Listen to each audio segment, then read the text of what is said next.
estos temas académicos, pues debo estar acá un par de días a la semana y entonces, muy bien, sin más preámbulos, vamos a hablar entonces de investigación científica, paradigmas y aplicación de la investigación con encuestas. Vamos a ver en este bloque un contexto general de la investigación científica. Qué pena. Puede cerrar ahí, por favor, gracias. A veces entra la voz ya de los estudiantes por ahí en los pasillos. Bueno, contexto de la investigación científica, comunidades científicas y paradigmas de investigación, el segundo bloque, la investigación con encuestas y una parte final de interacción, pues que regularmente no suele faltar, ¿cierto? Que podamos tener preguntas, inquietudes. Yo le pido ahí, pues al profesor José María, también está Nuri, del equipo de investigación del semillero Logispro en la UNAD. Si de repente hay algún problema o algo, me avisan por el WhatsApp, que voy a estar pendiente. Igual cuando estoy proyectando acá, pierdo la visual del Teams, entonces cualquier novedad, pues también pueden abrir el micrófono y avisarme, ¿sí? Muy bien, entonces empecemos con el contexto de la investigación científica. Lo primero es que hablemos del conocimiento. Y dicen los historiadores, como Charles Van Doren, que realmente tiene una trayectoria y un posicionamiento.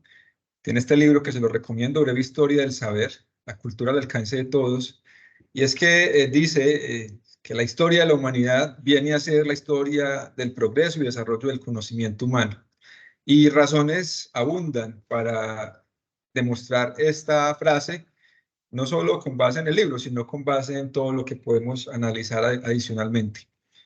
Y entonces la investigación justamente ha permitido la multiplicación exponencial del conocimiento probado mediante el método científico. Aquí hay que ponerle de una vez para que vamos entrando en materia el apellido, ¿no? Cuando hablamos de conocimiento producido por la investigación que se hace en la academia o en la investigación científica, pues es aquel conocimiento que podríamos, si quisiéramos, agregarle el apellido de conocimiento probado científicamente.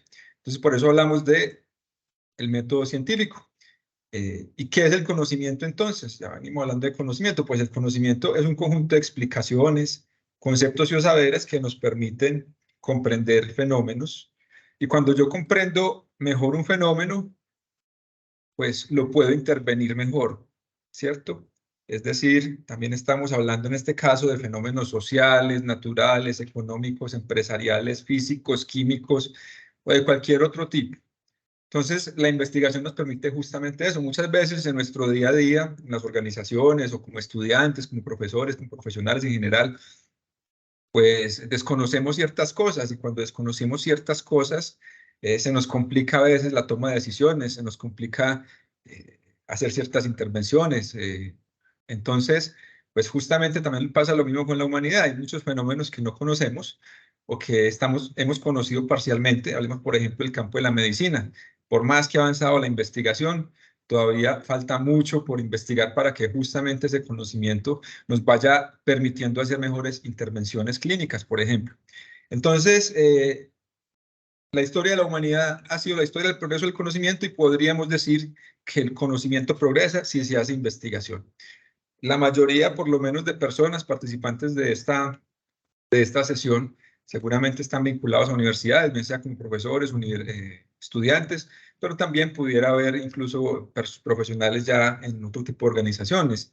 En términos generales, pues digamos entonces que la investigación actúa sobre fenómenos prácticos, pero pues en cierta manera lo que busca es probarlos también, ¿cierto? Un conocimiento probado. Y las universidades son de docencia fundamentalmente en Colombia, pero en los últimos años ha venido entrando la investigación con más fuerza.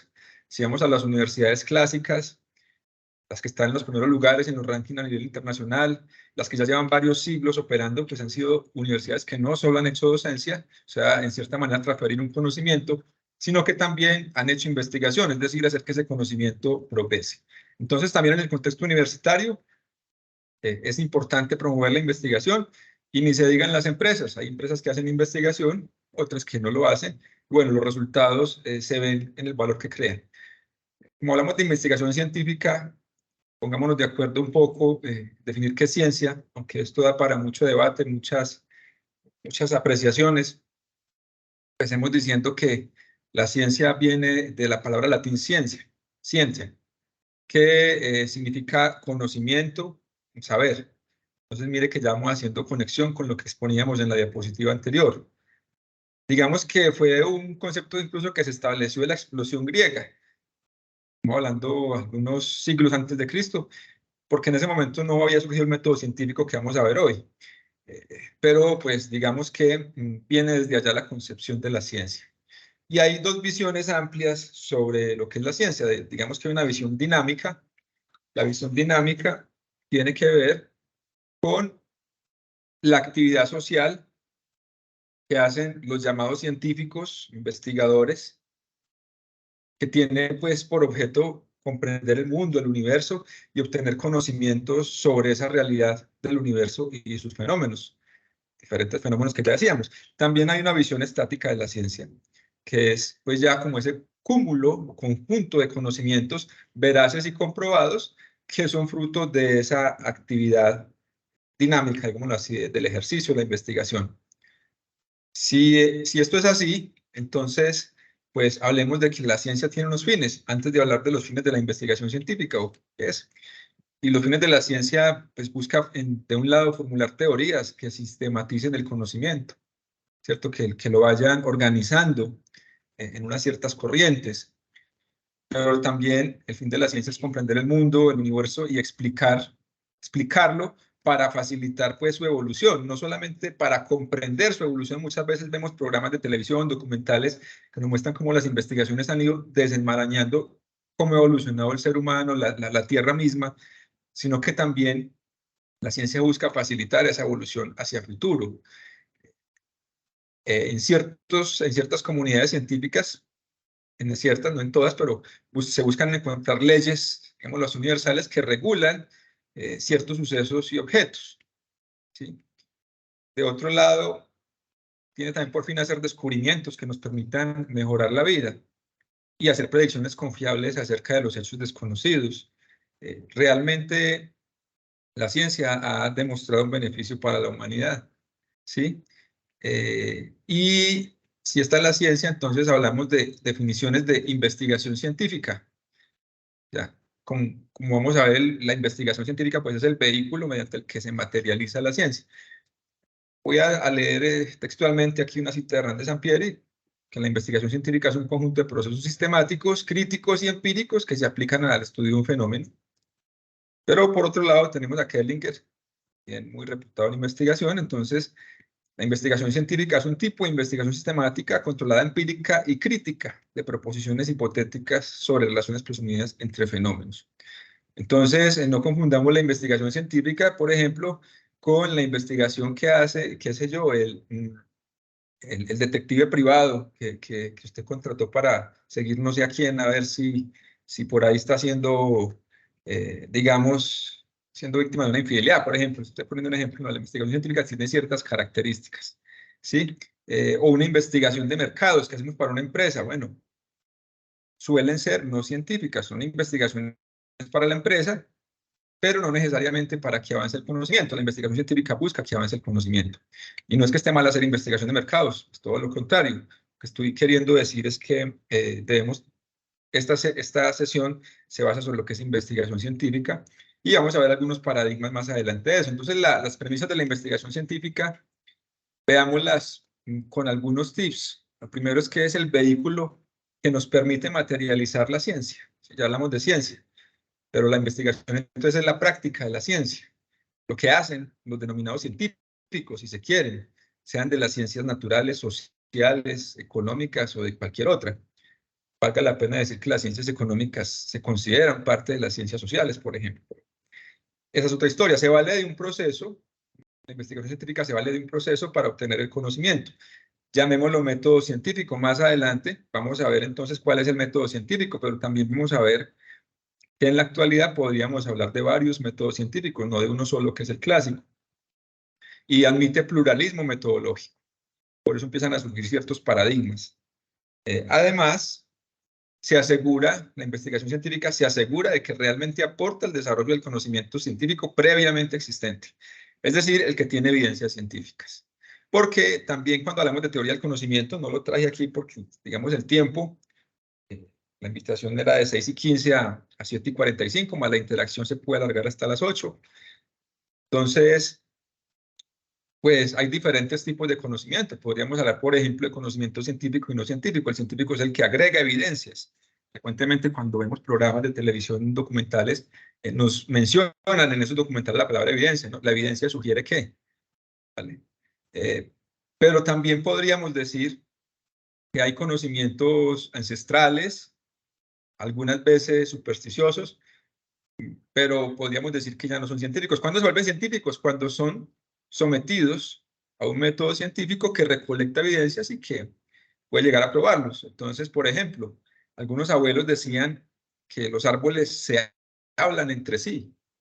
Y bueno, por mucho tiempo eso fue conocimiento, llamémoslo ancestral, el de los abuelos, hasta que Susan Simard empieza en los 90 a hacer unas investigaciones. Inicialmente la tacharon de loca, el tema muy supersticioso, pero ella siguió adelante, se salió con la suya. Después de 30 años de investigación, ya está científicamente comprobado que los árboles hablan entre sí, a través de las raíces y unos sistemas micorrizales. En cierta manera son como humanos, que se ayudan, también se pelean, se avisan de situaciones. Lo que pasa es que hablan en un lenguaje que nosotros no entendemos. Bueno, es consciente en cualquier caso la investigación científica de que nada es eterno en la ciencia y que no hay investigación científica perfecta. Casi todas las investigaciones pues terminan al final haciendo recomendaciones de por dónde seguir investigando. Esto se ha visto que no tiene cuándo acabar. En 1905, un director de la Oficina de Patentes de Estados Unidos se hacía tristemente célebre porque en ese momento dijo, no, mira, ya todo lo que había para inventar está inventado, lo que había por descubrir ya está descubierto. En 1905, claro, en esa época ya habían aparatos, había electricidad, una cantidad de cosas. Pero la historia le mostró que estaba bastante equivocado, ¿no? Todo lo que había por conocer, descubrir, todavía en este momento, más de 100 años después, se considera que está inagotado. Tenemos trabajo para mucho rato, quizás de forma indefinida. Entonces, nada es para siempre, de acuerdo con el método científico. De conocimientos y allí vienen los paradigmas. A veces la ciencia se rige por ciertos paradigmas que van siendo derrumbados a medida que el conocimiento científico avanza y se establecen otros paradigmas. Bueno, como hablamos de método científico, voy a mostrar el enfoque clásico, ¿sí? El enfoque clásico, yo por allá hace ya varios siglos, y se posicionó como un método para adquirir nuevos conocimientos que permitió multiplicarlos más rápidamente. Es decir, podríamos decir que la velocidad en la producción de conocimiento se multiplicó casi que exponencialmente después del desarrollo del método científico. Y es ese método que busca aportar conocimiento que sea replicable, falsable, basado en evidencias que permitan entender diferentes fenómenos. Esa es la lógica del método científico clásico. Pero en la actualidad podemos decir, sin temor a equivocarnos, que podríamos hablar de que no hay un único método científico, sino que pueden haber varios. Y el método científico clásico mira, por ejemplo, parte de hacer observación, de formular hipótesis sobre esas observaciones, de hacer experimentación. Por ejemplo, aquí hay una clara diferencia. El método científico clásico es experimental, pero hoy en día hacemos mucha investigación que no necesariamente es experimental, ¿cierto? Se formula teoría y más allá leyes. Como les decía, pues a veces hay otras comunidades científicas y campos que no necesariamente buscan formular leyes universales, ¿sí? Entonces, ese método científico empezó a rodar por allá entre 1550 y 1700, siendo que habían antecedentes importantes en la Grecia clásica, pero sucedió como sucede con muchas cosas, que a veces los griegos dieron buenas ideas, pero no las llevaron, digámoslo, a ejecutar con, digámoslo así, un grado de beneficio para la humanidad suficiente en su momento. Copérnico, Kepler, Galileo, Pascal, Newton, entre otros, son científicos referentes de esta época y que de alguna manera contribuyeron a que se diera el método científico.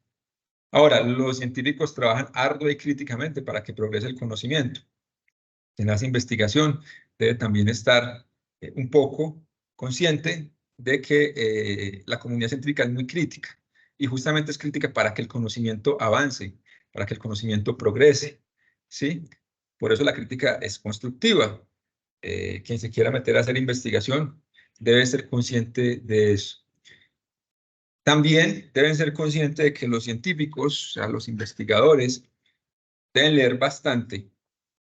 Y cuando hablamos de leer, mientras que me tomo un sorbo aquí de café, me confirma Lisette, profesor José María, Nuri, si siguen escuchando bien. Sí, se Bueno, escucha muy bien. por lo menos por WhatsApp no hay mensajes, entonces vamos bien. ¿Qué dice la última encuesta nacional de lectura? Los colombianos en promedio leemos 2.7 libros por año.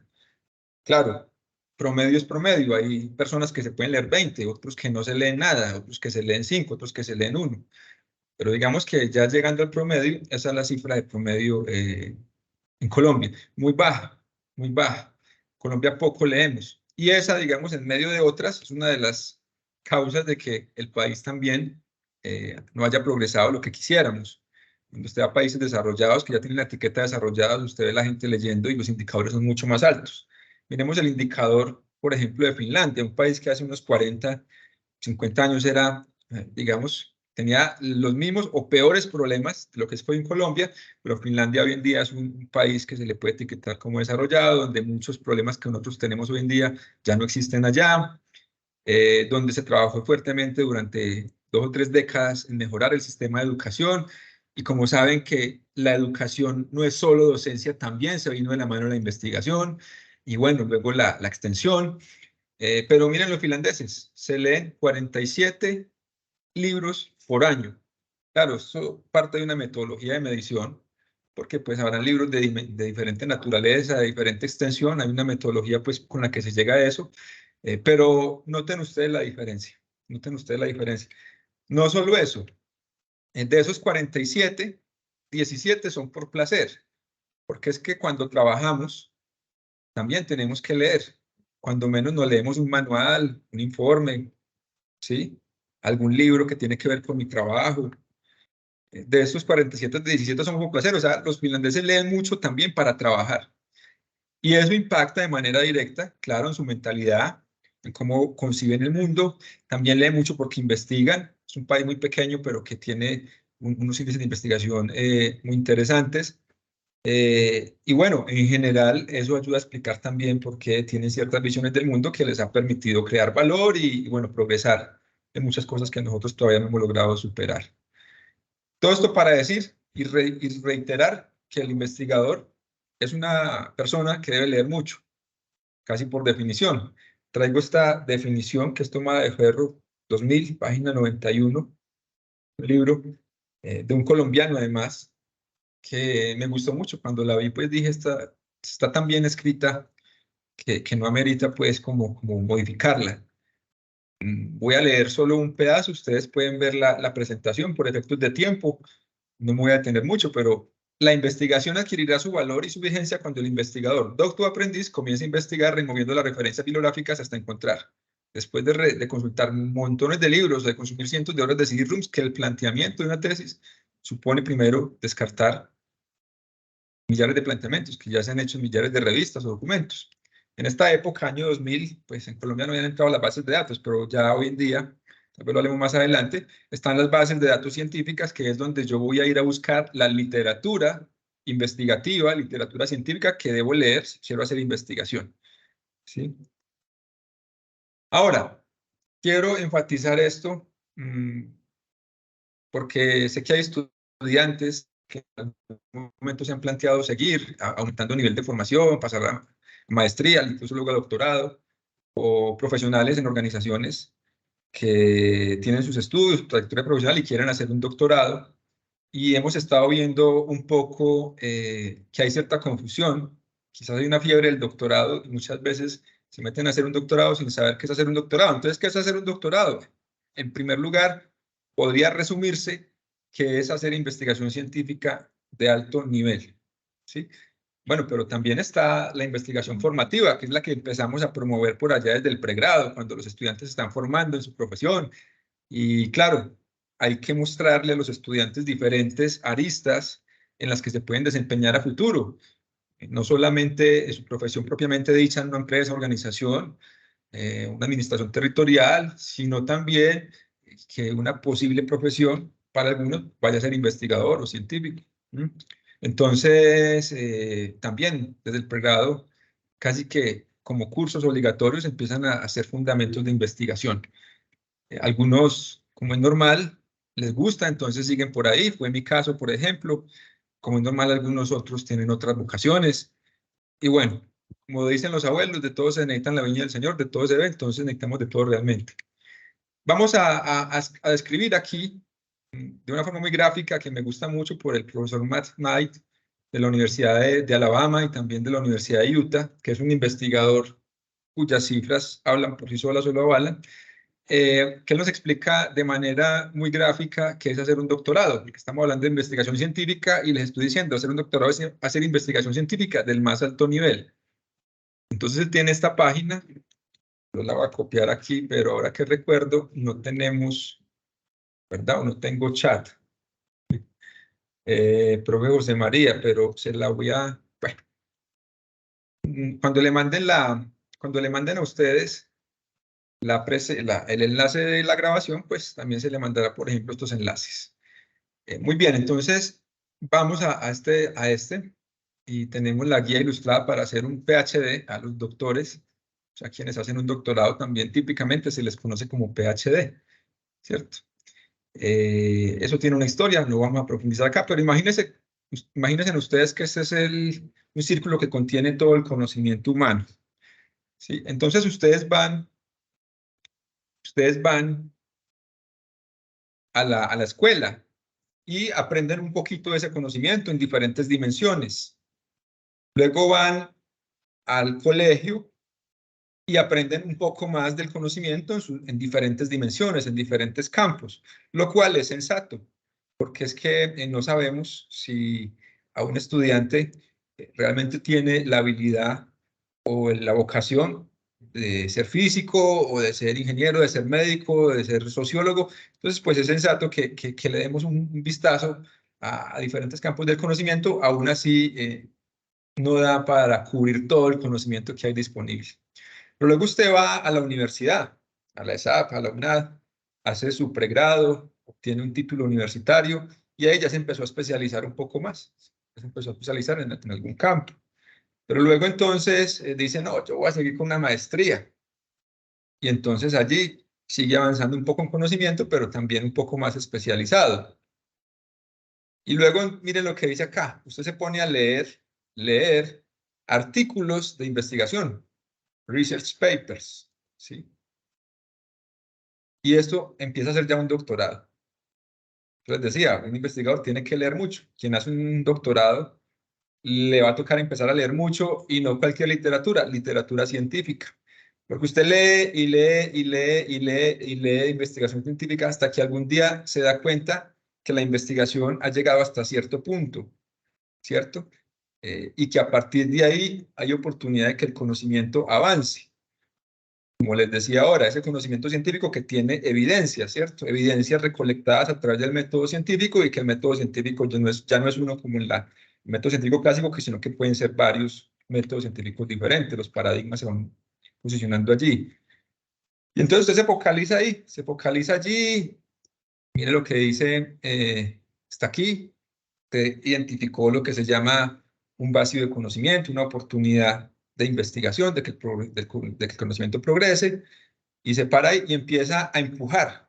¿Qué es empujar? Pues hacer el doctorado, hacer la investigación, ¿sí? Hacer trabajos de campo, hacer observaciones, mediciones, y luego algún día, pues esa frontera como que cede, ¿sí? Esa frontera cede. Es decir, usted hizo progresar el conocimiento. Bueno, realmente esto es un auténtico PhD o un auténtico doctor. Entonces, tengan presente que cuando ustedes hagan un doctorado, pues tampoco es que vayan a cambiar los problemas del mundo. Es una contribución que suele ser muy pequeña para lo que es el conocimiento humano, pero que es importante, ¿vale? Entonces, tengan presente porque, como les digo, ahora que he tenido la oportunidad de ser profesor de algunos cursos de doctorado y director de algunos estudiantes de doctorado, estoy viendo que llegan a un doctorado imaginándose cualquier cosa. Y hacer un doctorado no es hacer cualquier cosa, es hacer investigación científica de alto nivel, lo cual tiene unas implicaciones claras. Bueno, Vamos a seguir acá entonces con esta diapositiva para decir, en ese orden de ideas no se puede confundir investigación aplicada con proyectos aplicados. Lo que sucede a veces con las personas que llegan al doctorado. Pues sí, es que tú quieres hacer algo aplicado, bueno, muy bien. Pero el primer reto de la investigación científica del doctorado es hacer progresar el conocimiento. Es un reto, digámoslo así, también intelectual. Que el conocimiento y que luego por añadidura entonces la teoría avance. Y entonces los proyectos de investigación yo los puedo ver según el aporte teórico. Investigación pura plantea la teoría, o investigación aplicada confronta la teoría con la realidad, a ver si funciona. O si una teoría funciona así a 10 grados centígrados, pero no a 30 grados no a 30 grados centígrados, por ejemplo. O si funciona en un contexto social, pero en otro no funciona igual porque hay cierta variación. En fin, esa es la investigación aplicada, pero también podemos ver la investigación según el diseño, experimental, no experimental, según el tipo de evidencia, documental, empírica.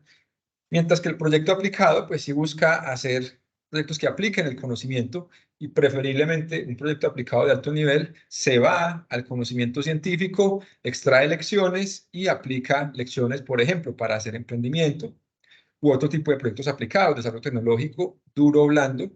Duro es lo que vemos, tocamos como el computador o la tableta o el dispositivo desde el que usted esté viendo esta conferencia o viendo la grabación, pero también puede ser blando cuando hablamos de formas de administración, por ejemplo, formas de gestión, ¿sí? O fenómenos de las ciencias sociales, culturales. Y también puede ser desarrollo tecnológico, digamos, tecnología blanda, desarrollo social comunitario, desarrollo económico. Claro, son proyectos aplicados que son muy legítimos, que son necesarios, pero que no necesariamente entonces son hacer investigación científica. Uno ve empresas, ya en Colombia se empiezan a ver, he conocido algunas, incluso no empresas grandes necesariamente, muy bien una empresa llamada Proyectiza, que trabaja en temas de proyectos, de un amigo, pues, colega, y de alguna manera él terminó enrollado con el grupo de investigación, uno de los grupos de investigación en los que me he movido, y pues en su empresa él mantiene, por ejemplo, contratando profesionales de diferente tipo con el fin de que miren bases de datos científicas, extraigan conocimientos de allí y luego le ayuden a mejorar su emprendimiento. Eso sería lo ideal para crear valor y de hecho la empresa de él crea valor. Es decir, no es una empresa que genere, por ejemplo, empleo informal, no es una empresa próspera que crea valor. Pero bueno, también podríamos hablar de que hay proyectos que tienen por ejemplo, emprendimiento de empresas spin-off. Por definición, una empresa del tipo spin-off es una empresa que sale de un proyecto de investigación o de una investigación o de, ¿cierto? Una investigación particular. Por ejemplo, una investigación como la que puede hacer un estudiante doctoral o como la que puede hacer un estudiante de maestría en su tesis de maestría o la que pudiera ser un estudiante de pregrado, cuando desde el pregrado también se interesan por la investigación y empiezan a trabajar en ella. Pero también tenemos, por ejemplo, la investigación-acción. Son proyectos de investigación científica que tienen por definición el propósito de dar satisfacción al requerimiento científico de que avance el conocimiento científico, pero por otro de que quede alguna contribución práctica. De por sí hacer una contribución científica es muy compleja. Ahora, hacer investigación-acción, es decir, que demuestre que también una contribución práctica, pues es algo todavía más complejo, pero claro que es legítimo y se puede hacer. Y también está lo que llamamos desarrollo científico-tecnológico. Muy bien. Así que la idea de esta diapositiva es que no confundamos investigación aplicada con proyecto aplicado, porque son dos cosas diferentes, ¿sí? Ahora sí, se espera que la investigación científica produzca conocimientos útiles para que la práctica después sea enriquecida. Eso es otra cosa, ¿cierto? Porque también podríamos decir que hay una interdependencia fuerte entre lo que es conocimiento científico y tecnológico. Conocimiento científico pues se deriva de la observación, el razonamiento o la experimentación sistemáticamente estructurada de método científico para entender diferentes fenómenos. Suele ser más intangible. Usted empieza a leer artículos de investigación del mismo Einstein, por ejemplo, que sacó 5 artículos de investigación en 1905 y lo volvieron famoso, le dieron el Nobel y realmente cuando usted va y lee esos artículos en la ciudad de Berna, en Suiza, hay un museo que presentan algunos manuscritos de Einstein ahí a mano alzada en esa época. Y usted empieza a ver eso, usted no entiende nada, es mucha teoría, es una cosa muy intelectual.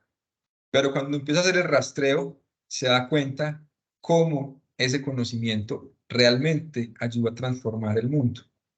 Hay muchos, muchos ejemplos. El dispositivo desde el que usted está viendo esta conferencia, por ejemplo, es, yo estoy en Manizales en este momento, otros estarán en Medellín, ahí conectados desde Bogotá.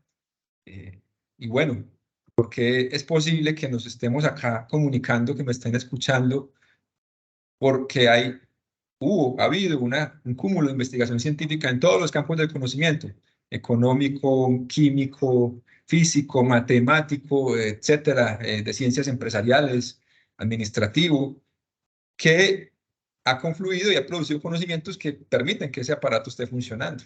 Usted no lo ve. Por eso digo, el conocimiento científico es más intangible y silencioso. Pero que usted no lo vea no quiere decir que esté ahí. Hasta las contribuciones de Einstein, si alguna vez alguno de ustedes tiene la oportunidad de ir al museo que les digo en Berna, Suiza, pues hasta ese conocimiento que usted no va a entender, pues ha sido fundamental para que podamos tener estas formas tecnológicas. Entonces, la tecnología se fundamenta realmente más en la invención, la creatividad y el conocimiento, en aplicar conocimiento para desarrollar formas tecnológicas. Enfatizo, la tecnología no solamente es la perspectiva dura que todos nos imaginamos cuando hablamos de tecnología, el celular, el aparato, la máquina, sino que también hay tecnologías blandas. Y en cualquier caso, aplicar ese conocimiento que sí nos permite hacer cosas, no necesariamente está orientado a la comprensión de los fenómenos, sino que utiliza más bien las investigaciones que han permitido comprender esos fenómenos para justamente desarrollar esas soluciones tecnológicas a ciertos problemas. Sin embargo, sí hay una interacción. Es decir, el conocimiento científico es el que ha permitido que la tecnología avance, pero también a medida que la tecnología ha avanzado, la investigación, la ciencia y en últimas el progreso, el conocimiento científico también ha avanzado. Ahí hay unas relaciones que a veces pues son muy interdependientes. Muy bien, mientras que me tomo algún sorbo, profe José María, Elisede, ¿habrá algún comentario en el chat? Por alguna razón yo no veo el chat.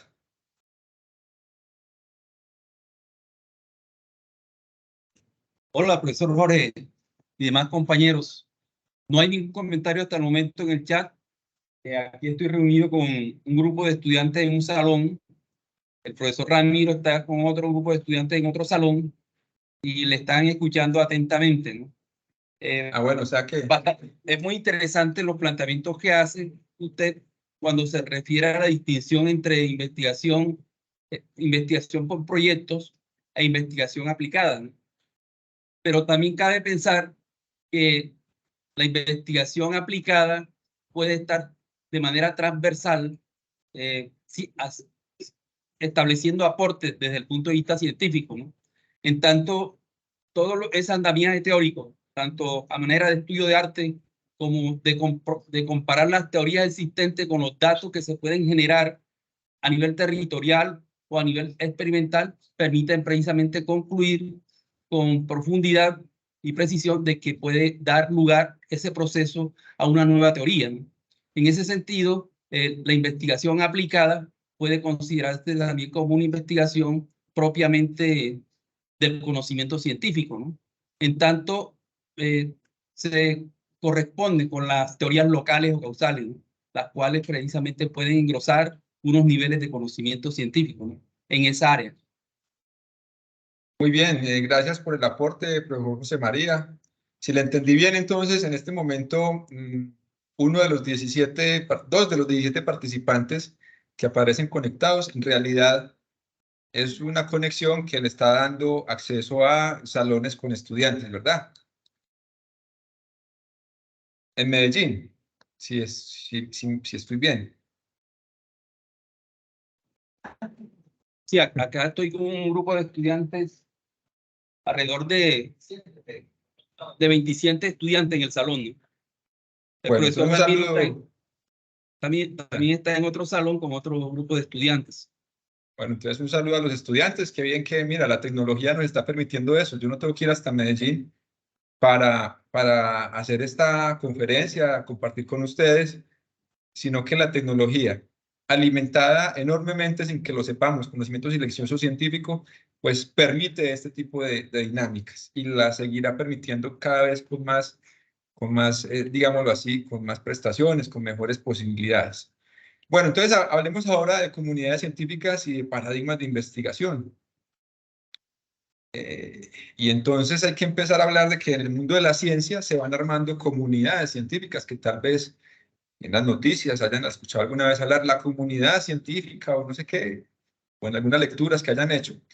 Pues hablemos de que justamente ha sido uno de los aspectos fundamentales para que se desarrollen las disciplinas y es contar con comunidades científicas consolidadas y maduras, lo cual ha explicado fuertemente el progreso de ciertas naciones. En Colombia podríamos decir que la comunidad científica es incipiente, que se han venido haciendo algunos esfuerzos, pero no tenemos esa madurez y trayectoria, e incluso pues ni los recursos suficientes que sí tienen otras naciones que ya llevan haciendo investigación hace siglos.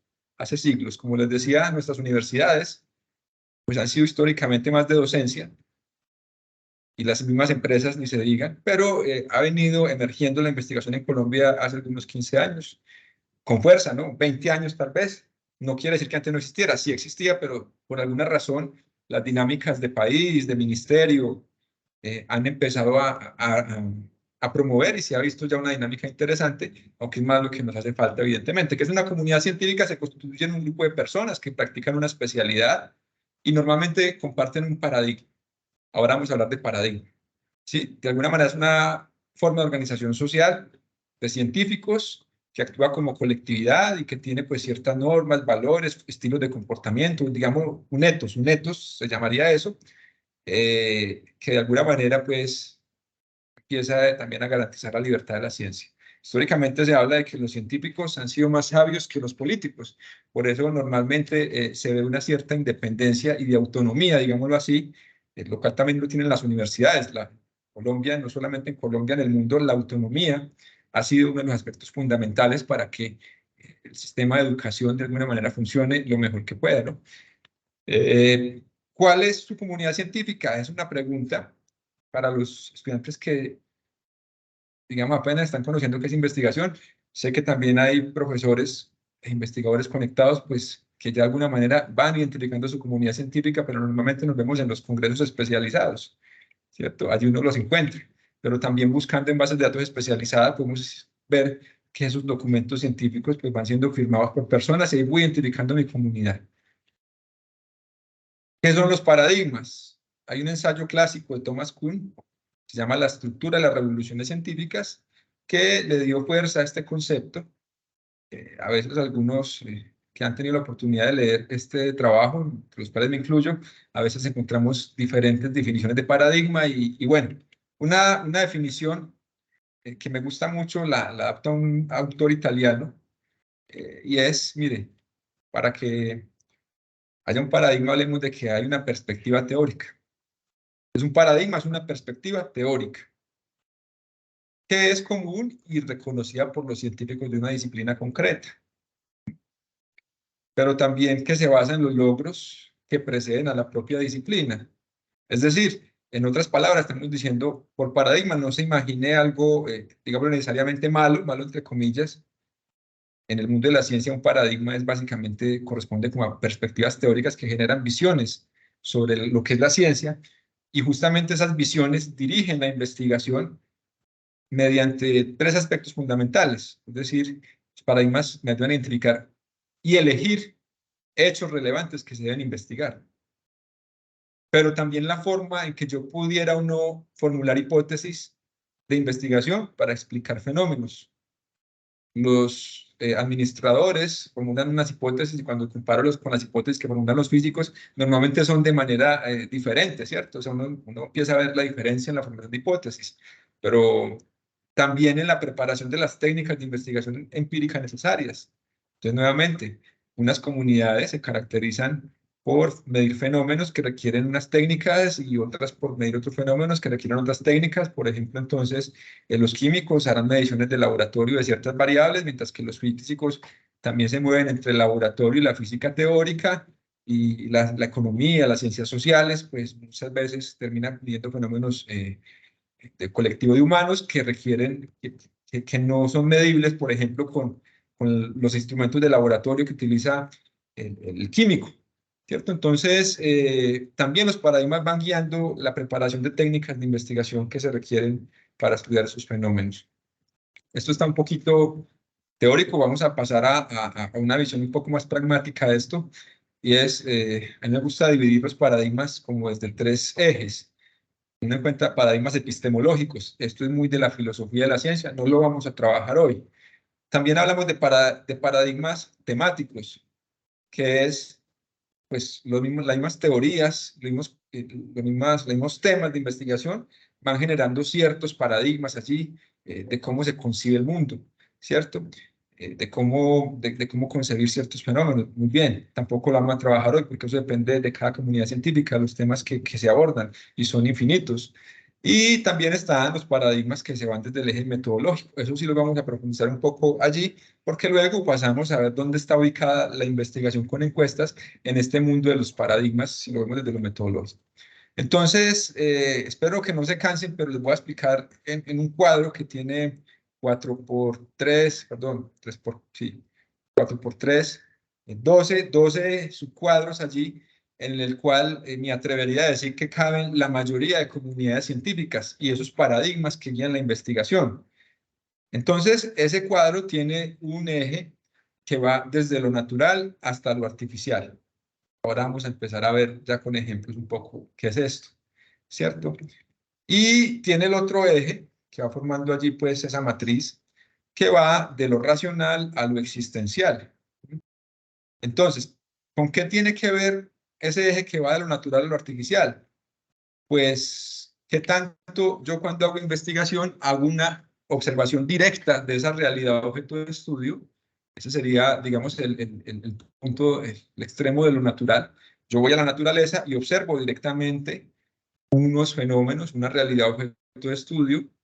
Bueno, por naturaleza no se imagina necesariamente el bosque, ¿cierto? Si es un fenómeno económico, pues entonces tal vez la ciudadanía, las empresas, si es un fenómeno social, las comunidades, qué sé yo, ¿cierto? Esa observación directa del objeto de estudio, fenómeno de estudio, pues de una perspectiva directa hablamos de observación natural. Pero también yo podría analizar y abordar un fenómeno a través de las percepciones de la gente sobre ese fenómeno o sobre esa realidad objeto de estudio.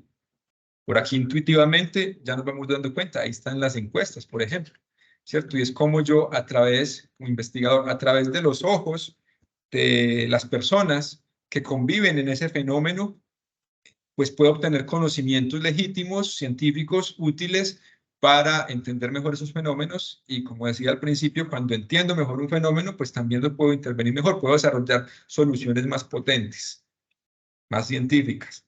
Pero también está el lado de lo artificial, yo puedo analizar un objeto de estudio, abordarlo, haciendo una reconstrucción artificial de la realidad objeto de estudio. Bueno, entonces ahí tenemos tres columnas, ¿sí? Que las vamos a cruzar con las filas. En las filas vamos a mirar cómo va desde lo racional a lo existencial.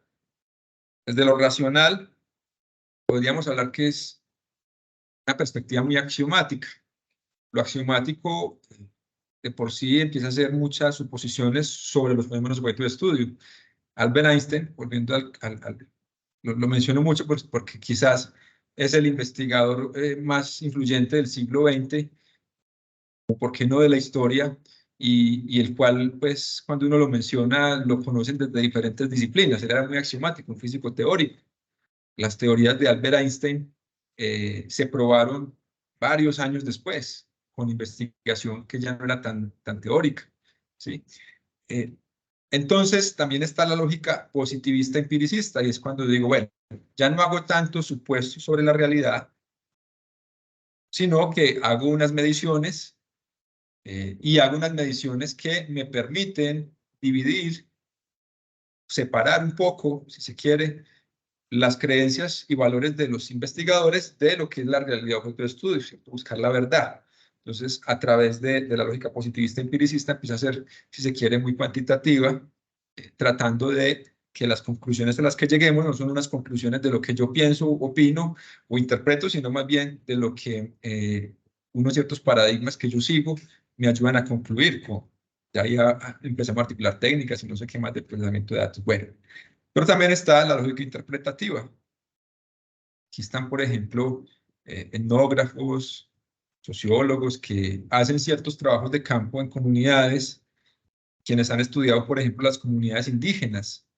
¿Sí? Ellos se meten allá a convivir con estas comunidades indígenas o con otro tipo de comunidades, empiezan a hacerse parte, a ver, observar, tomar su bitácora de notas, interpretar una cierta realidad y a partir de ahí sacar conclusiones. La diferencia con la lógica positivista empiricista es que aquí la interpretativa de repente está más expuesta a los valores y creencias del investigador, ¿cierto? Por esa labor de observación y porque todos como personas antipensantes podemos llegar a tener una visión del mundo que de alguna manera impacte esa interpretación que yo estoy haciendo de los hechos, ¿sí?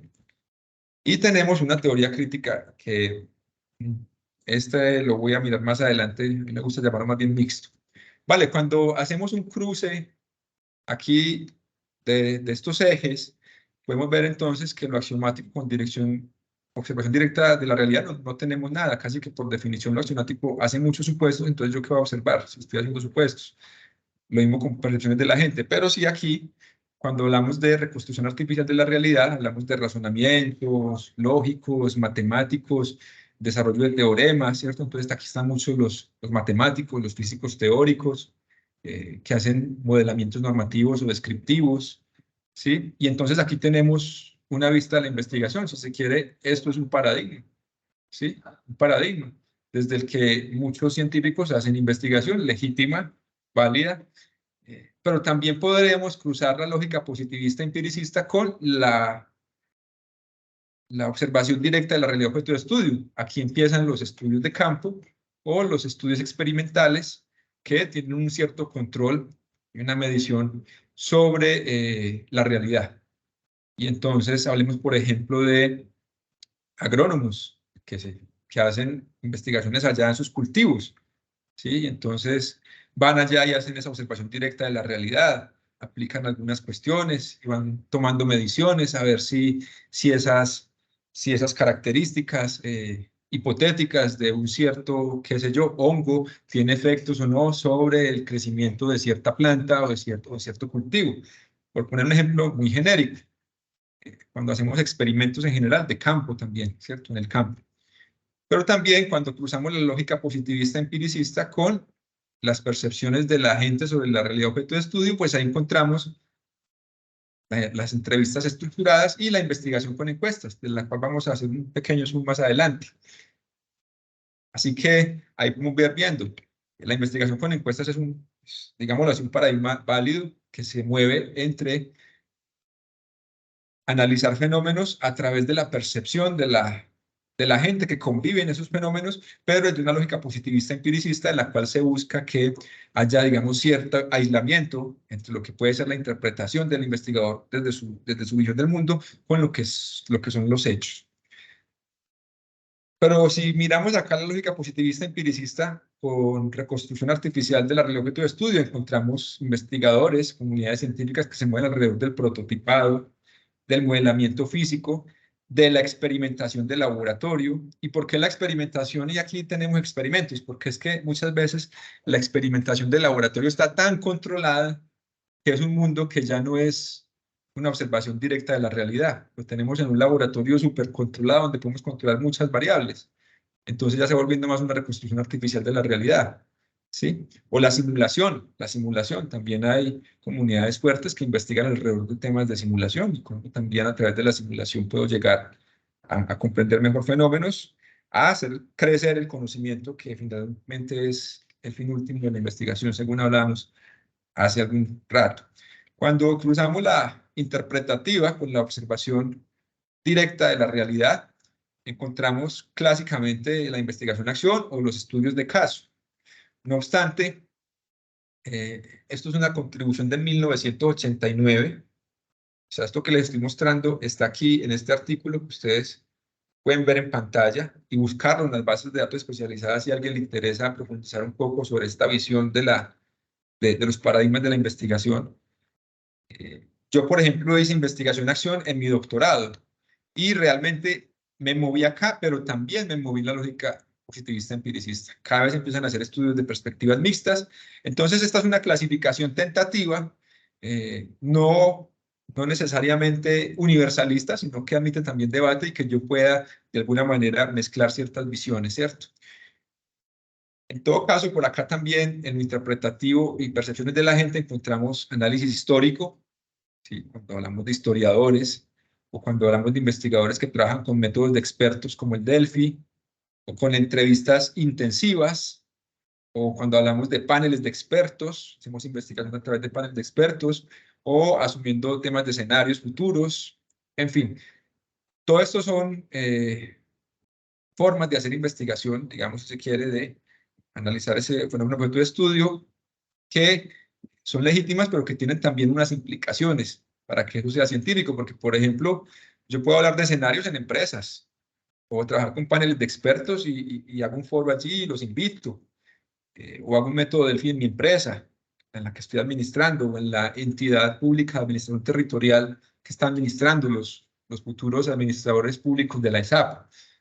Yo me muevo más en el campo de las ciencias empresariales, pues, ¿cierto? Entonces, administración, pero en más de empresas. Pero bueno, digamos que ahí también ahí compartimos conocimientos de alguna manera, ¿sí? Y hablemos también que si cruzamos lo interpretativo con la reconstrucción artificial de la realidad, podemos hablar de modelamiento conceptual, de hermenéutica. Y bueno, no me voy a meter con esta última fila porque en la siguiente diapositiva vamos a ver que le hice una modificación para un trabajo. Miremos acá, en el campo de las operaciones. Esto es un subcampo, llamémoslo así, de la administración. Vamos a colocarlo aquí. Aquí donde está esto. De la producción, operaciones. Operaciones. Que esto es un subcampo, llamémoslo así, de la administración. Bueno, la SAP estudian administradores públicos y de otras carreras. Yo soy ingeniero industrial. La ingeniería industrial también es prima hermana de la administración, ciencias empresariales. Lo que aquí les quiero mostrar con esto. Ennio Meredith, que les acabo de explicar anteriormente, en 1989, hizo un muestreo de artículos de investigación en el campo de la producción de operaciones, que como les digo es un subcampo de la administración. Ciencias empresariales, llamémosla así. Y encontró que en ese momento la investigación estaba ubicada predominantemente acá. Este era el paradigma dominante por acá en esta época, bueno, en 1989, pero le hizo un análisis como de 3 décadas. Digamos que en esas décadas anteriores la investigación había estado concentrada aquí. Y bueno, no quiere decir que lo demás no existe, ¿no? Sí existe, pero había un paradigma dominante. Esto lo pueden consultar en este artículo aquí que es de mi autoría, lo pueden ver en pantalla o cuando vean la grabación la pausan para que lo busquen. Este artículo es de investigación y se descarga libre en internet. El anterior sí hay que tener licencia de ciertas bases de datos, pero normalmente las universidades ya tienen esas licencias para descargar artículos de investigación que no tienen ese acceso abierto. En este trabajo que observamos, de 2022, que se movió el paradigma dominante. Fíjese, hace décadas estaba acá, pero aquí ya casi no hay nada. ¿Y se movió dónde? Acá. ¿Dónde? Donde se cruza la lógica positivista empiricista con las percepciones de la gente sobre la realidad objeto de estudio.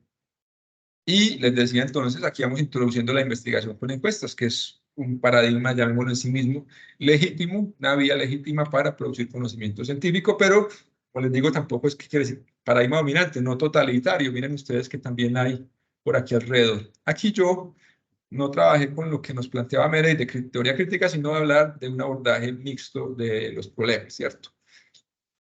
Muy bien. Y esta muestra fue con 240 artículos de investigación que nos tuvimos que leer para hacer esto, para hacer esta contribución y luego publicar este artículo. Los 240 artículos nos tuvimos que leer para luego analizarlo, ver qué traían y cómo, a qué paradigma responden en este caso. Pueden ver. Bueno, muy bien, ahora sí pasemos a la investigación con encuestas. Son las 7:17. Ahí nos va quedando el tiempo para que entremos a esta recta final, porque decíamos entonces que la conferencia, esta clase, esta charla, pues primero aborda una visión general de la ciencia, de la investigación científica, y hablamos de paradigmas. Vimos los paradigmas desde una visión muy específica, pero antes de que se me olvide, hay otra que me gusta mucho, además de esta que les acabo de presentar, que es la que más me gusta. Hay otra que ustedes la pueden buscar incluso gratis, ¿sí? Coloquémosle el modelo de la cebolla, de Onion Model, ajá, de Research. Esto por acá está, por aquí en algún lado. Research Guide, déjalo, aquí está. El PDF. Es un libro que les recomiendo, ¿sí? Que les recomiendo.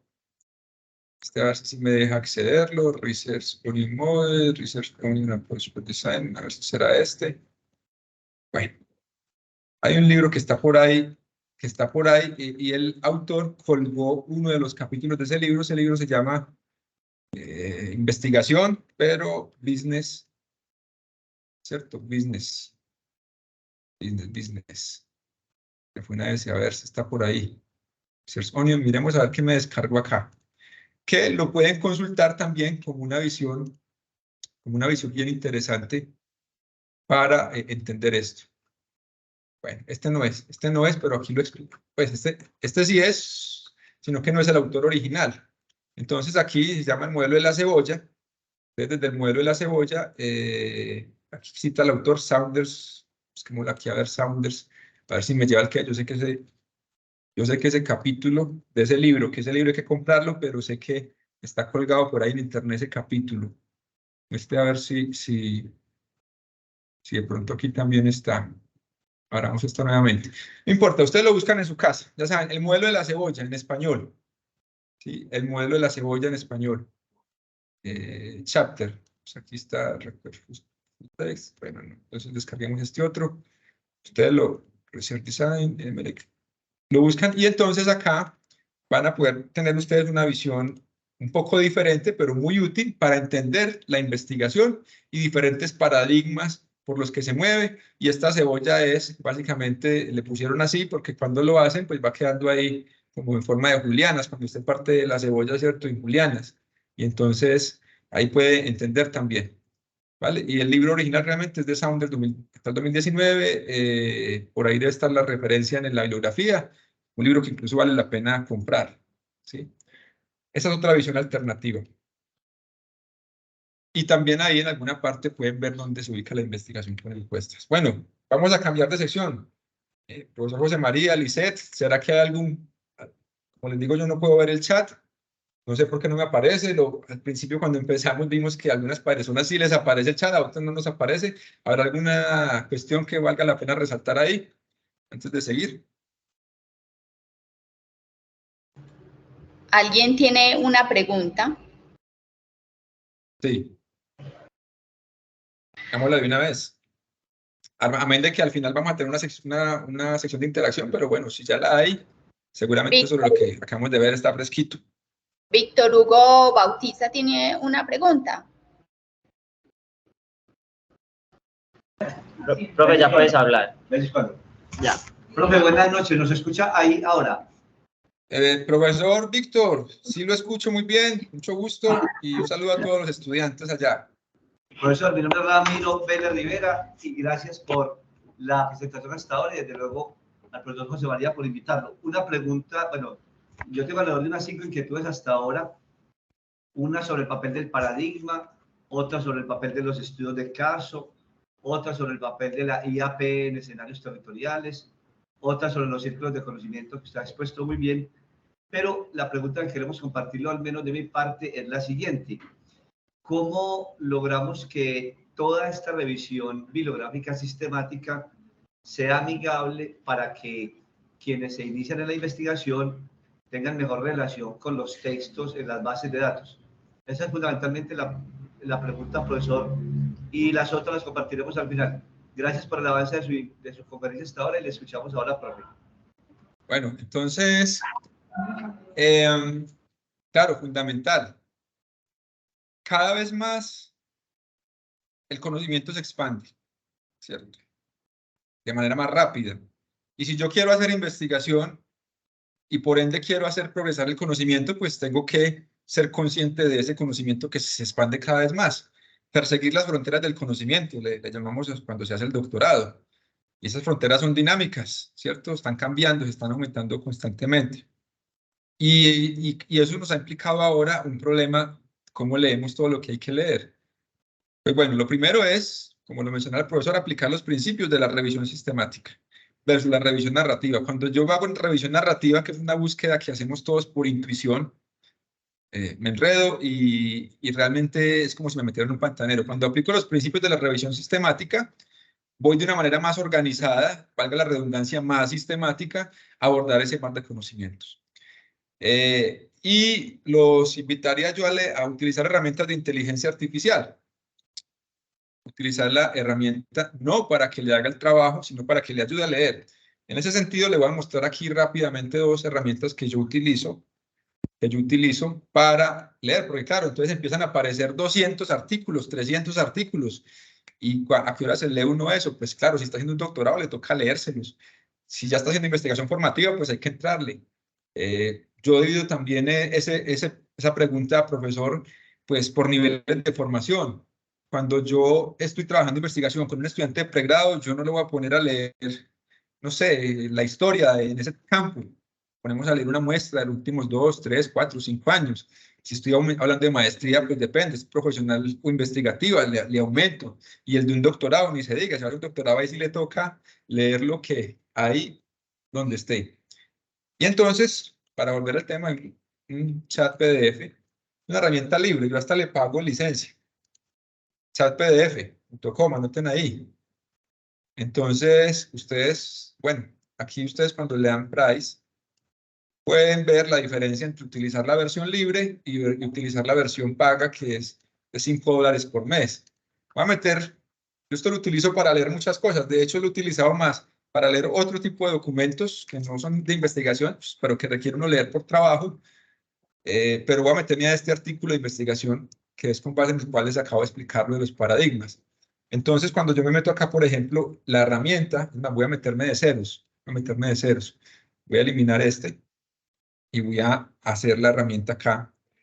Voy a buscar este artículo, y me lo voy a llevar acá, lo voy a arrastrar acá. Bueno, ustedes pueden cargar buscando el archivo desde el computador, arrastrando el archivo acá, o si hay un archivo que está publicado en PDF en Internet, ponen la URL. Yo lo que estoy haciendo aquí es arrastrar el archivo. Entonces, él hace una lectura rápida y hace una introducción general al documento. Mira, aquí está diciendo, bienvenidos al artículo Tendencias y retos de investigación en estrategia de operaciones. Este estudio presenta hallazgos importantes sobre la investigación en estrategia de operaciones y los desafíos que enfrenta. Esperamos que disfruten leyendo este artículo informativo y útil. Le genera unas preguntas tentativas que él le pudiera responder, o sea, que vale la pena responder. Entonces simplemente le despliega acá si quiere que le responda a esa pregunta, o si no, también usted le puede hacer sus propias preguntas. Por ejemplo, ¿qué es un paradigma de investigación según este trabajo?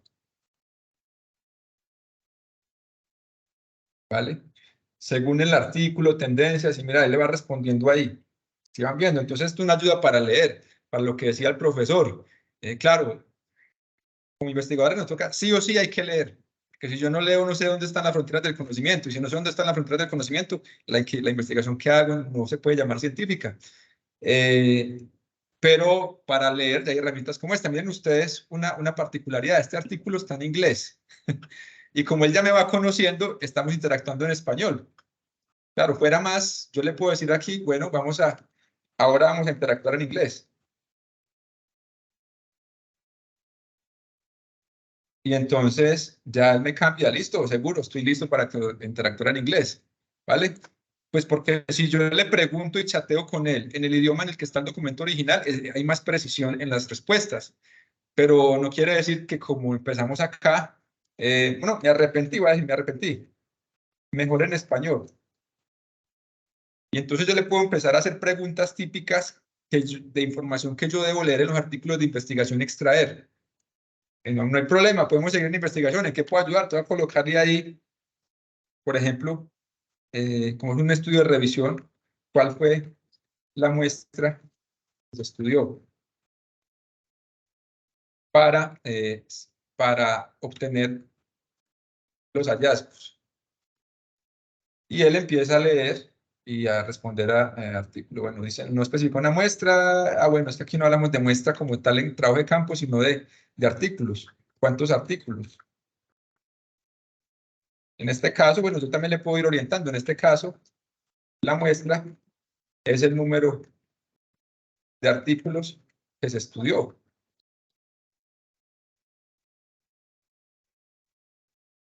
Y entonces ya decides. A veces también nosotros preguntamos y él es, ¿qué es la inteligencia artificial? Pues es, en primer lugar, un campo de estudio que se trabaja hace varias décadas, que inicialmente fue muy teórico, de investigación muy teórica, muy matemática incluso, y que a nuestros días ha empezado a ver, después de varias décadas de investigación, resultados que se ven reflejados en tecnologías como esta, ¿cierto? Entonces, eso de un lado. De otro está el chat de Bing, ¿sí? Pero ustedes tienen que para eso, mejor dicho, yo más bien les envío un video por ahí con el profesor José María para que cuando compartan el enlace de la grabación, pues también esté. Yo puedo hacer esto mismo con otro que es el chat de Bing, pero para eso hay que hacer primero instalar Microsoft Edge y luego hacer una configuración CGI. Y por acá también yo le puedo empezar a preguntar sobre este PDF. Este es un poco más potente y tiene menos restricciones, perdón, que el chat PDF. Chat PDF, si usted no le paga licencia, puede montar PDFs de hasta 120 páginas. Aquí, sin pagar licencia ni nada, monta un PDF de las demás páginas sin problema. Pero también hay cosas que el chat PDF hace mejor. Y aquí interactuemos, preguntémosle de qué trata este documento. ¿Sí? Y entonces él empieza a buscar aquí y esto. Entonces es ayudarnos con herramientas de lectura para que de alguna manera también esa lectura sea más rápida, lo cual no reemplaza la labor del investigador, de ser analítico, de tomar también con precaución lo que le esté dando la herramienta sobre esas lecturas. Si no, ahí está pensando, y si me están viendo bien la pantalla compartida, ¿cierto? Vas cansando. Ahí está escribiendo él. Sí, ¿Listo? señor. Entonces ahí. Entonces miren, pero para utilizar el que les acabo de mostrar del chat PDF es muy intuitivo, muy fácil de acceder, trabaja desde cualquier navegador. Este otro que tiene unas cosas más potentes, como todo, hay unas fortalezas en este que no tiene el otro y sentido inverso, pero el otro tiene menos restricciones, por lo menos en el momento de interactuar y de subirle PDFs. Entonces no sé, profesor, si con eso queda resuelta la duda para que avancemos, porque ya 7:30, nos quedan 15 minutos por la de investigación con encuestas propiamente dicho.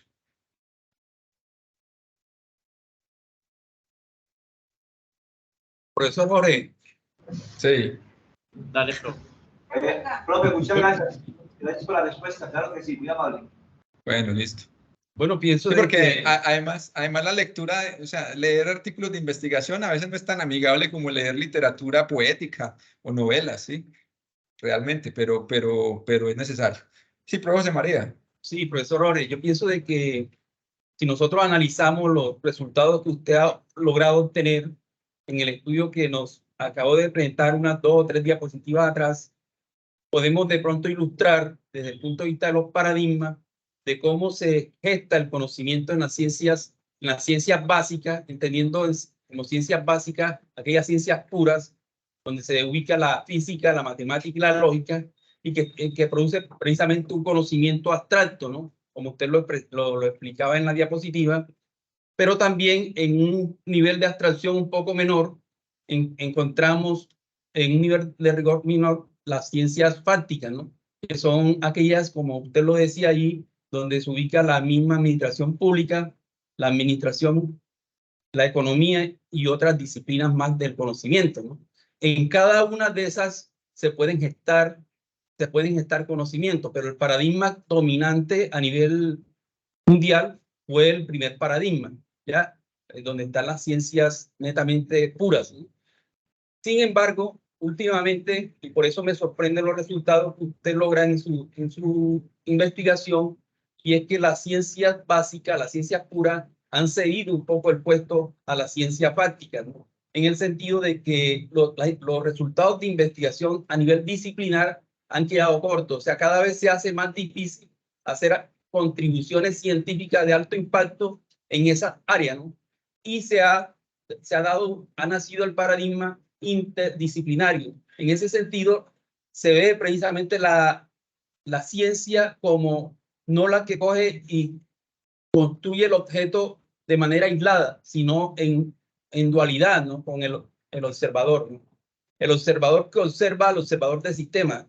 Esa doble competencia y variabilidad que puede tener la persona que está manipulando los datos, pero al tiempo sabe los resultados que le dan los datos y la información que él tiene desde el punto de vista cognitivo sobre lo que hace un software, como usted nos lo acaba de mostrar allí, ¿no? Entonces, fíjense cómo de pronto los datos sorprenden un poco en ese sentido, ¿no? ¿Por qué? Porque el conocimiento cada vez se hace más difícil lograr. Fíjense que nosotros cotidianamente hablamos de mundos paralelos y hablamos de lo importante de que se den cuestiones simultáneas, ¿no? Y ahorita nos están mostrando de que Einstein decía que no, la simultaneidad por lo general no existe, ¿no? Entonces son paradigmas que van naciendo y en alguna medida van como corrigiendo un conocimiento que da aportes, es decir, que estaba establecido, lo corroboran otros resultados de investigación. Entonces yo sí pienso de que esa hojalada la pudiera buscar, si se puede regresar un poquito, profesor Jorge, porque me da la posibilidad a mí de mostrar, mírenlo ahí lo vemos, de mostrar cómo los estudios están siendo contundentes en el sentido que lo interpretativo, que tiene un 5, un 1% y un 3%, ¿ya? Todo refleja de pronto el paradigma dominante que es el axiomático, ¿no? Que se ubica en un 62%. Entonces, estamos hablando de que este resultado es de hace varias décadas, ¿no? Y es para un campo muy puntual, que es la dirección de producción y operaciones. ¿Listo? Sí.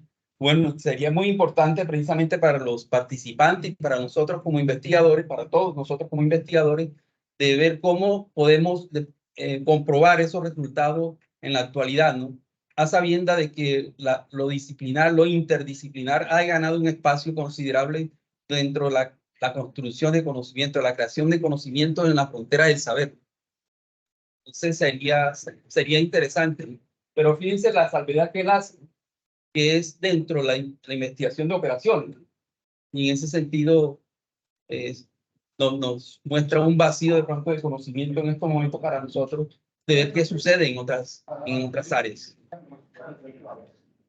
Bueno, gracias, profesor Manuel. Gracias por el aporte. Hay mucho que hablar de esto, definitivamente, de investigación. Yo, pues, simplemente traigo algunas ideas. Y bueno, ya seguramente allá en su curso los estudiantes desplegan con más profundidad ciertos elementos.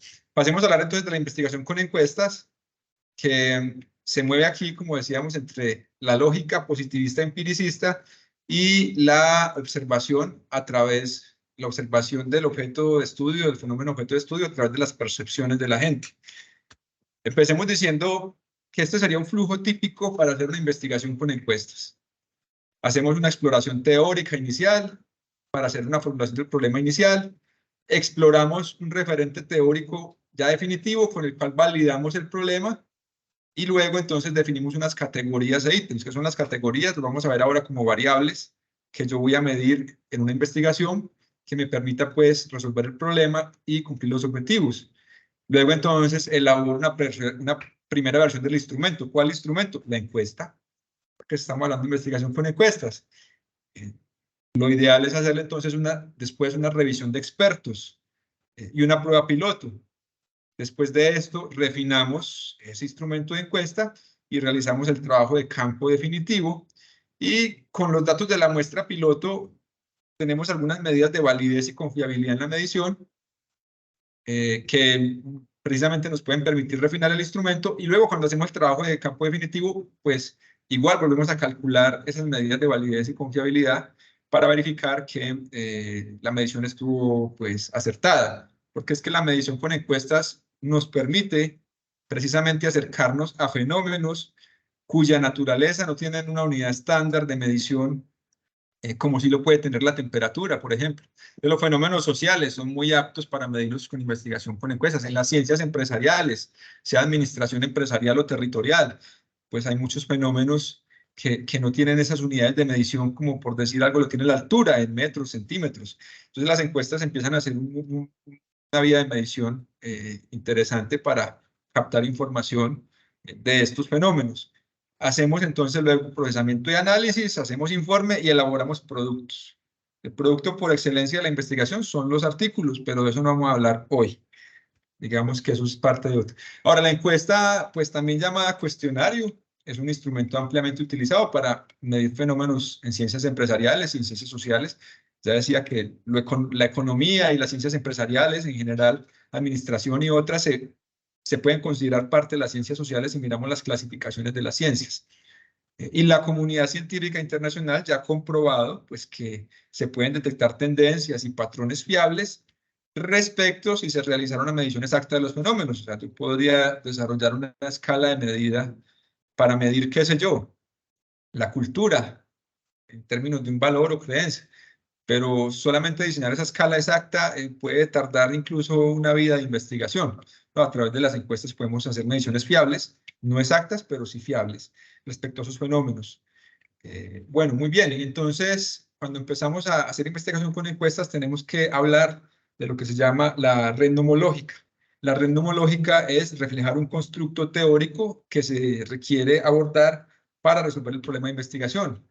Y dicho constructo teórico, pues me da validez de contenido. Es decir, mi instrumento, mi encuesta contiene realmente lo que yo necesito para medir un fenómeno objeto de estudio teórico. Bueno, es la validez de estudio teórico. Nos permite también ir de conceptos que pueden ser genéricos y abstractos, variables latentes, hasta llegar a manifestaciones más observables. Lo vamos a ver ahora con un ejemplo. Y para más información, ustedes pueden consultar, por ejemplo, el texto de Cronbach y Mill, 1955, que es clásico, pero sigue vigente, donde pueden empezar también a profundizar un poco más de esto, que por cuestiones de tiempo, son las 7:40, pues aquí no vamos a profundizar. Pero una red nomológica, cuando hay investigación de encuestas, se ve, por ejemplo, reflejado así, miren. Esto es lo que llamamos una variable latente, satisfacción con el barrio. Entonces, teóricamente yo la tengo que concebir. ¿Qué es satisfacción con el barrio? Y cuando yo hago una teorización sobre lo que entiendo por esa variable de satisfacción con el barrio, me van a empezar a salir indicadores, o sea, digámoslo, manifestaciones más observables de qué es lo que yo podría medir para representar la satisfacción con el barrio. Este es un ejemplo tomado aquí de Brinkman en 2013, página 107. Por ejemplo, satisfacción con el barrio, aquí están las variables 35. ¿Qué es 35? Percepción de mejoría del barrio, es decir, qué tanto la gente percibe que el barrio ha mejorado. Pregunta 37, satisfacción con los vecinos, satisfacción con el barrio, satisfacción con el edificio, con la vivienda. Entonces mira que ya estos constructos teóricos se empiezan a ver reflejados en manifestaciones más observables derivadas de esa teorización de la variable. Y bueno, lo que ven ahí son numeritos que hacen parte de la validez y confiabilidad. Y por acá tenemos también otra variable latente, un constructo teórico. Y entonces, en cierta manera, esto es lo que llamaríamos una red nomológica. Es decir, hacer un diagrama con nuestras principales variables de estudio, variables que se dividen en latentes y observables. Las latentes son un poco más abstractas, pero que yo las puedo sistematizar en casi que en preguntas que van a ir dentro de la encuesta, preguntas que apuntan a medir una variable pues, de un orden pues, superior o latente. Bueno, ideas fuerzas para diseñar la encuesta. Lo primero, si ya se tienen instrumentos utilizados en investigaciones previas para medir ciertas variables que yo voy a medir, no tiene sentido que diseñe uno nuevo. ¿Sí? Es decir, si ya existe un termómetro que mide suficientemente bien esa variable de temperatura, pues entonces utilice ese termómetro. Pues si no, se le vuelve una investigación dentro de la investigación, desarrollar una escala y luego validarla. ¿Vale? Al tener un constructo teórico respaldado, la encuesta también sale por añadidura, cuando no vamos a trabajar con una encuesta previamente diseñada, sino, o una encuesta que mezcla variables de estudios previamente diseñados, ¿cierto? Que se nutre de varios estudios, pero entonces ahí tengo que ser todavía más fuerte con el constructo teórico. Y buscar que las personas respondan números, ¿cierto? Y no etiquetas lingüísticas para facilitar los análisis cuantitativos. Es decir, que hagan calificaciones de 1 a 5, lo normal, para que midan un cierto fenómeno, amén de que pueden haber variables cualitativas que ya son nominales por naturaleza, como el sexo, entonces mujer-hombre, que también les puede dar algún tratamiento después para dividir la población, pero bueno, en general es buscar también medir los fenómenos con este tipo de variables que se matematicen en números.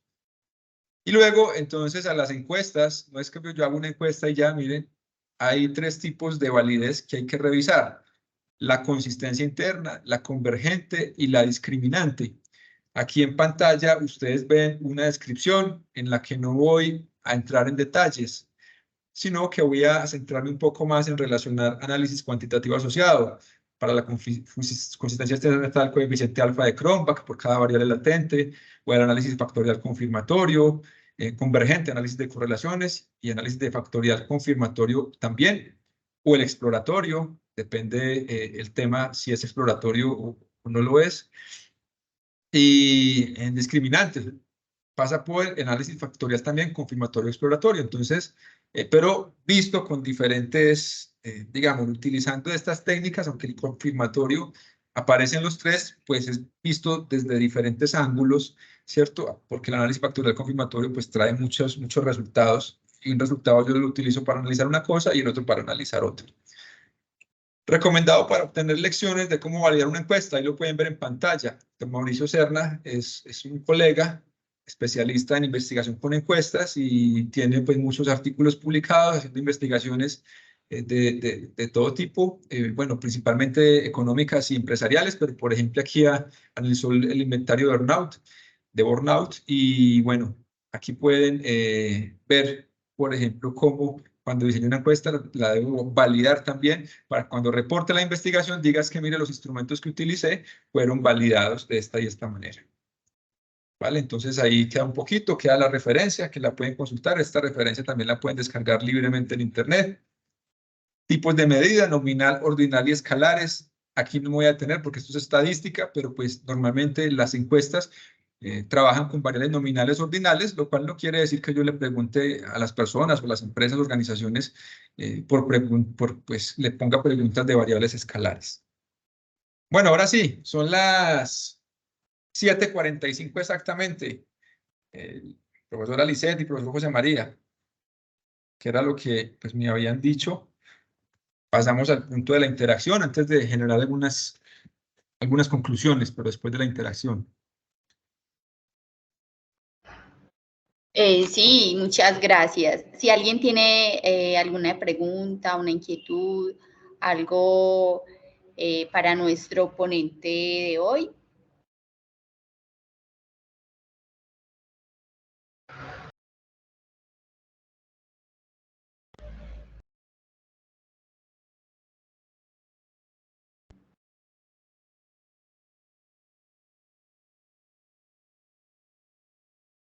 No, al parecer, o todo quedó muy claro o quedaron muchas dudas.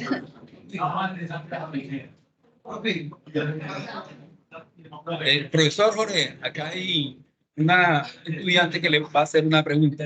Permítame un momentito. Adelante. Buenas noches. Buenas noches. Para todos y ¿Con para quién tengo todas. el gusto? ¿Con quién tengo el gusto? Valencia. Bueno, mucho gusto. Gracias, profe. Profe, buenas noches. Buenas Profe, noches. yo tengo una duda bien particular en respecto a los proyectos de investigación, especialmente aquellos que se refieren al análisis documental e histórico. ¿Por qué? En la actualidad existe una serie de procesos. En la actualidad existe una serie de procesos iniciados especialmente por la British, en la Biblioteca Británica, donde busca que los archivos en peligro tengan a través de investigaciones, de proyectos de investigación científica que sean recuperados. Pero ¿qué ocurre?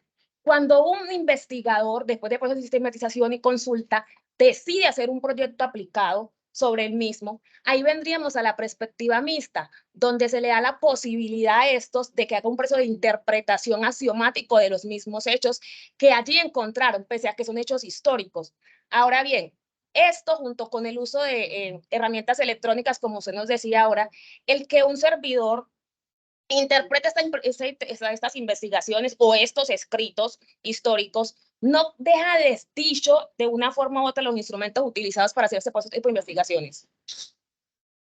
Gracias. Bueno, voy a ver si te entendí la pregunta. Voy a quedar con lo último. Sí, utilizar estas tecnologías como las que vimos ahora no ponen en entredicho la misma investigación, ¿no? ¿Cierto? La lectura que van a hacer los investigadores. Mi respuesta es, en mi opinión, no. Ahora, porque yo no utilizo la tecnología para reemplazar el pensamiento del investigador, sino para ayudarlo, como preguntaba el profesor ahora, a hacer un poco más fácil, más llevadera la labor. Sin embargo, claro, si usted le hace esta misma pregunta a un historiador, le va a decir otra cosa, ¿verdad? Yo soy un investigador de otro campo del conocimiento, no soy historiador, no estoy interesado en esas pues no interesado o sea, estoy interesado en que el conocimiento en esas disciplinas crezcan, ¿cierto? Pero no es mi interés investigativo, no he hecho investigación histórica, documental, ni conozco el proyecto de Labrintis que has mencionado. Sin embargo, sí que me toca leer, ¿cierto? Para hacer investigaciones. Entonces, lo que hablamos ahora es de inteligencia artificial. La inteligencia artificial, en cierta forma, busca emular la inteligencia humana y el pensamiento humano. Y bueno, podríamos decir que los humanos nos equivocamos. Claro que sí, todo el tiempo. Es de esperar que la inteligencia artificial se equivoque también, ¿sí? Si estamos buscando hacer algo que emule al humano y el humano se equivoca, pues es de esperar que también la inteligencia artificial se equivoque. Sin embargo, esto es una opinión que obviamente es discutible, debatible, y más ahora con estos debates que están haciendo por el auge de las tecnologías pues, de inteligencia artificial. A mi modo de ver, se equivoca menos esa inteligencia que la humana y tiende a ser más precisa. Ustedes como humanos, imagínense leyendo un libro de 1000 páginas, pues yo reviento, ¿sí? Ese problema no lo tiene la inteligencia artificial, por ejemplo. Pero en cualquier caso hay que verlo más como una ayuda y no como un reemplazo del investigador. No sé si con eso pues que di respuesta a tu pregunta que traté de interpretar. Espero que sí, si no pues igual atento.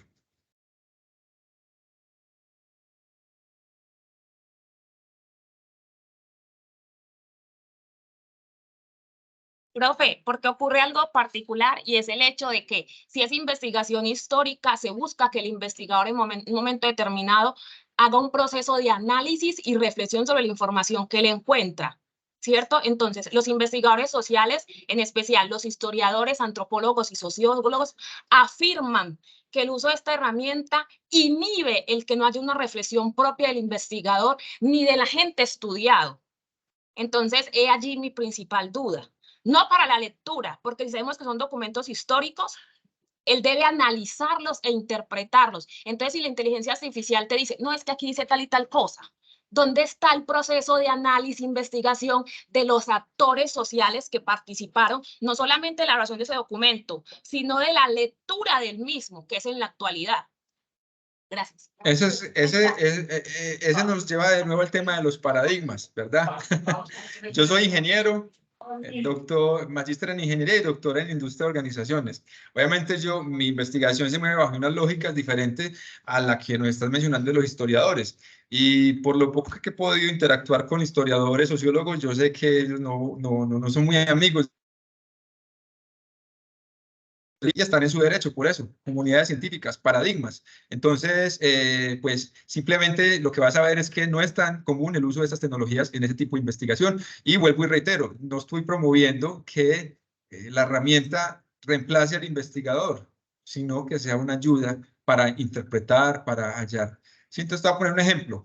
Yo estoy leyendo, me tocó leer en estos días un documento de 500 páginas, así, letra pequeñita. No para una investigación, para un proyecto ya más de carácter práctico, profesional. Y yo me puse a leer eso y a las 2 horas, el primer día estaba estallado. Por la naturaleza del tema. Utilizo la inteligencia artificial y empiezo a hacerle preguntas, venga, ayúdenme a identificar argumentos alrededor de estas ideas. Y la verdad, le digo, ahí empecé a avanzar.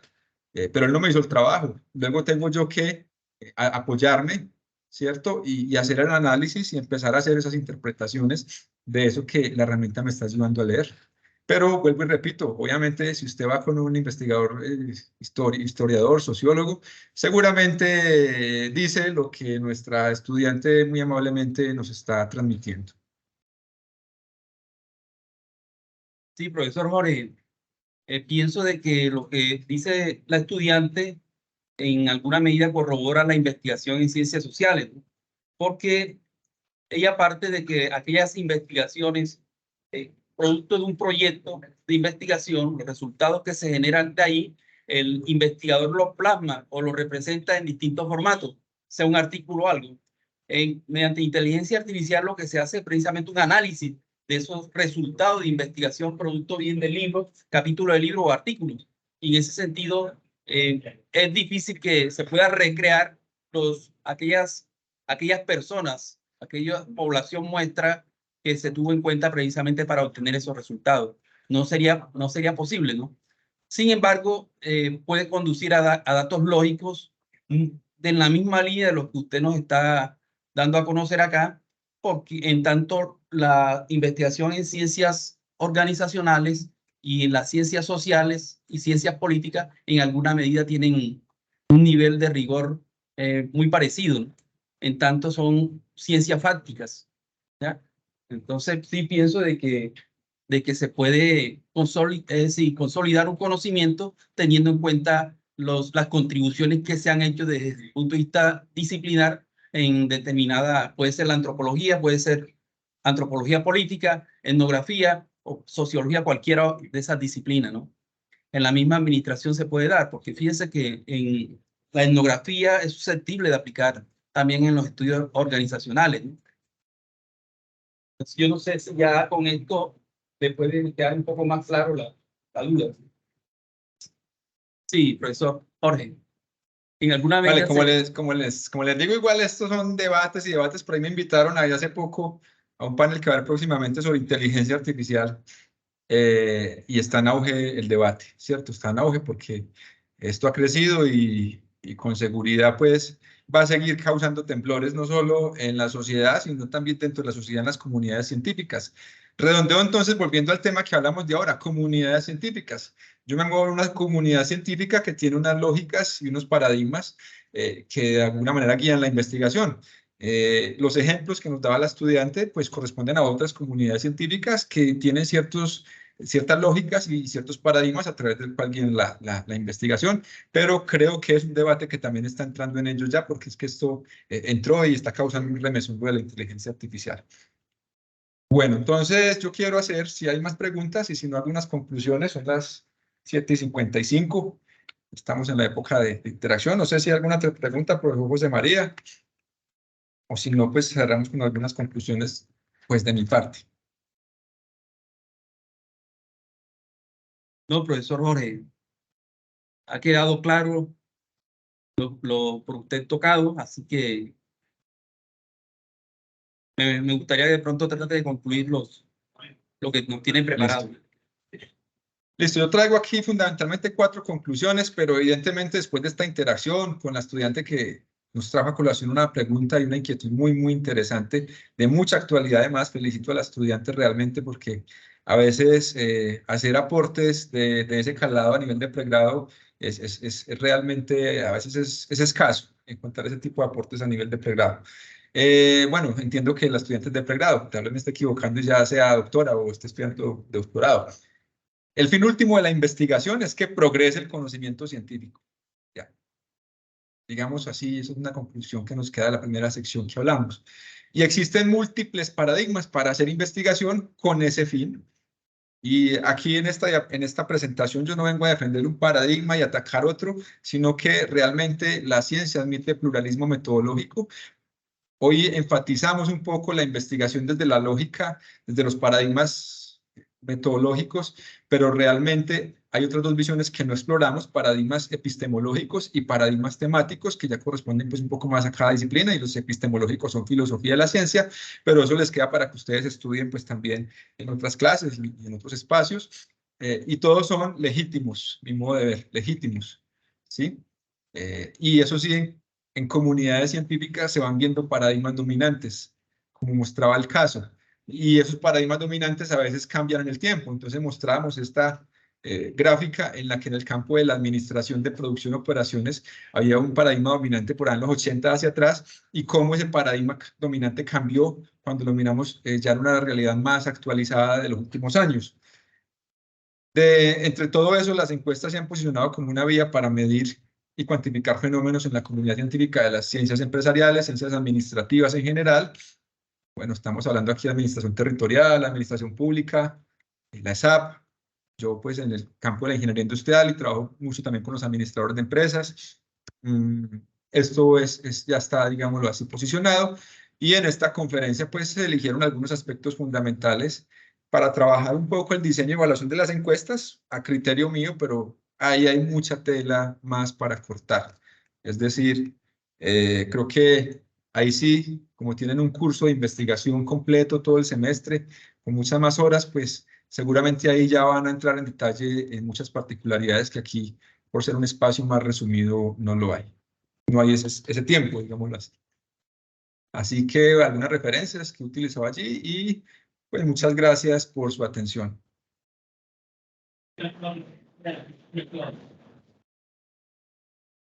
Muchas gracias, profesor Jorge.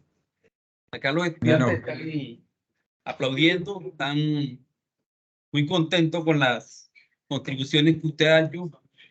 ¿Ya? Doctor A Jennifer. Sí. En nombre de toda la comunidad académica de la Escuela Superior de Administración Pública y los demás estudiantes que están conectados, le queremos dar nuestros más sinceros agradecimientos por su tiempo, por estos conocimientos tan valiosos para la formación de nuestros estudiantes y para las investigaciones que emprendan de ahora en adelante. Yo sé que van a tener estos conocimientos muy presentes. Y de igual manera al doctor Ramiro Vélez y al doctor José María por permitir este espacio tan valioso para todos nuestros estudiantes. Muchísimas gracias por la asistencia y feliz noche.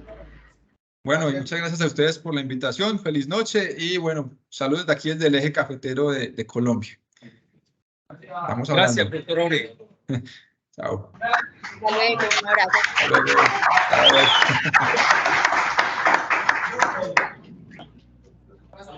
Goodbye.